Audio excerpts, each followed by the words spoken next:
講嘢認咗佢講嘢，即係表達力㗎嘛，食神，即係唔識寫。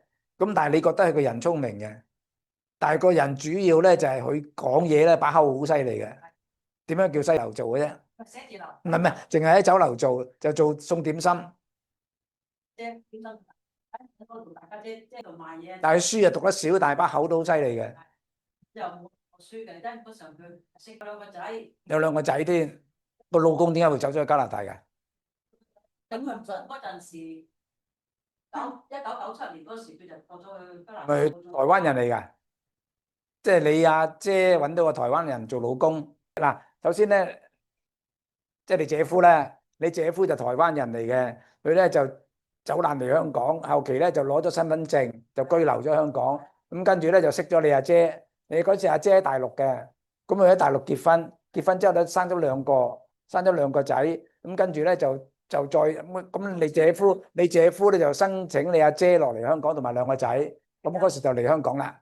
我即係其實你姐夫申請你阿姐落嚟嘅，佢咧就講嘢好犀利嘅。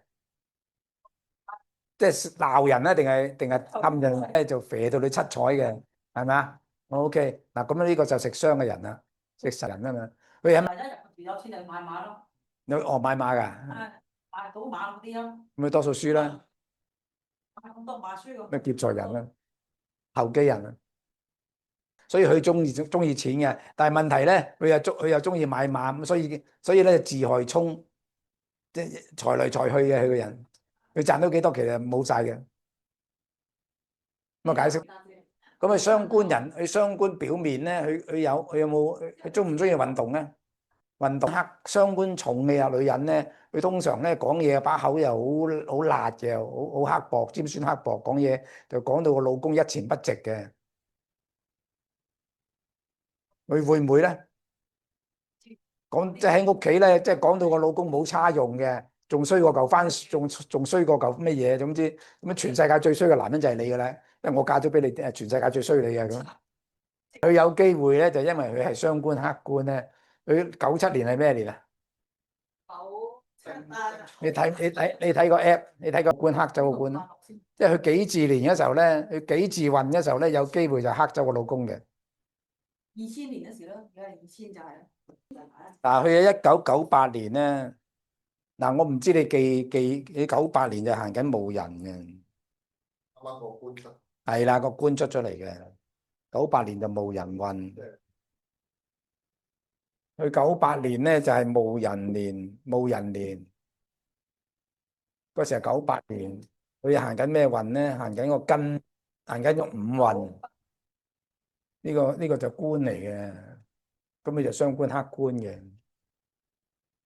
佢喺98年嗰陣有生有機會，其實佢如果聽你咁講咧，佢老公一走了之咧，就走咗加拿大，根本就完全音訊全無，亦都冇俾，亦都冇俾翻啲即係俾翻啲錢俾啲屋企人，嗰啲仔女又有得去抌咗去算數，佢唔要老婆啫，咁啲仔女都要噶。咁佢走咗之後就完全唔俾錢嗰啲細路，佢唔要老婆。一個80年，一個82年。咁咪18歲咯，10歲8歲嘅啫嘛，一個80啊，一個幾啊？一個80年，一個82年。係咯，咪16歲到18歲咁所以佢啲仔女讀唔到大學，因為個老豆走咗冇錢翻嚟，咁個老母啊走去做幾份工，係嘛啊？咁咧就咁啊死頂啊！捱完嗰段時間，咁佢就做2份工咧，就捱個細嘅讀完書，個18歲咧中學畢業就出嚟打工啦，啊！咁個老豆咧就走咗去加拿大之後咧，又話知你就玩失蹤。我打個電話。即係佢唔單止唔理個老婆，甚至啲仔女都唔理。咁你想問咩啊？想我睇佢老公死係生死啫嘛。電話嚟到屋企，但係講英文佢又唔識聽。咁啊，5分鐘係個鬼婆啦，佢娶咗個鬼婆咧，就打嚟話：喂，你呢個人咧已經關鬼咗啦。但係就唔知你一聲，即係嗰個又唔識聽，佢又係講啲鬼話，佢又唔識聽。咁誒，加拿大有啲政府官員，唔係即係佢老公咧入咗醫院急症室，咁咧就或者係死毀咗，咁嗰啲政府官員咧就打電話翻嚟去俾屋企人。你啲師就話你聽下，佢係唔會講啦。嗱，你問我呢個問題咧，佢喺67歲嘅時候咧行戊辰運，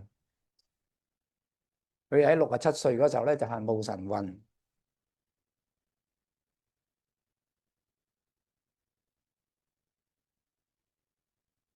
67歲上邊咧就係呢個就係呢個下邊都係戊土嚟嘅，水生木啦，戊月貴啦。咁咧佢喺戊辰運嘅時候咧，喺2014甲午年嘅時候咧，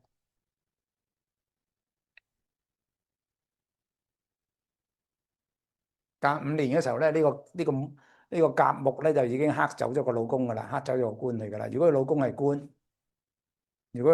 官，咁另外2018年咧，亦都喺戊戌運咧，佢個2018年佢就戊戌年，即係佢喺甲午年之後，跟住就戊戌年。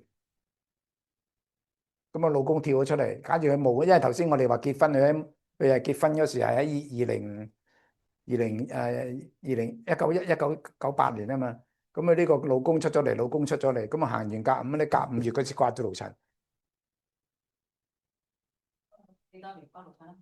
咁喺甲寅年嘅時候，甲寅月嗰時候咧就克走咗佢，即係喺2018年嘅1月已經走咗啦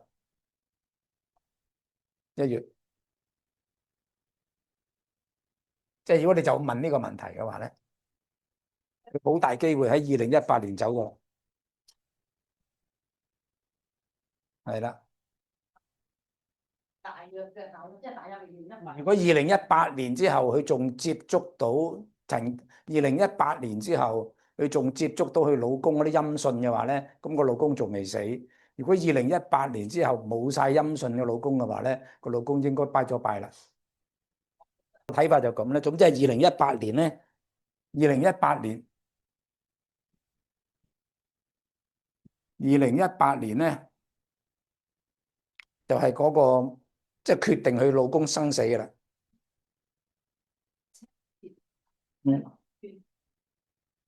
或者2014甚至2018年咧，即係呢啲時間咧，2014或者2018年，應該2018。2018年嘅機會就大啲嘅。2018年之後，如果冇晒佢個音訊嘅話咧，咁咧即係我嘅睇法咧，佢90%瓜咗啦。我哋揾佢點揾佢啫？咁大。咁你個姐姐都好夠膽㗎喎，一個人睇住兩個，即係其實我。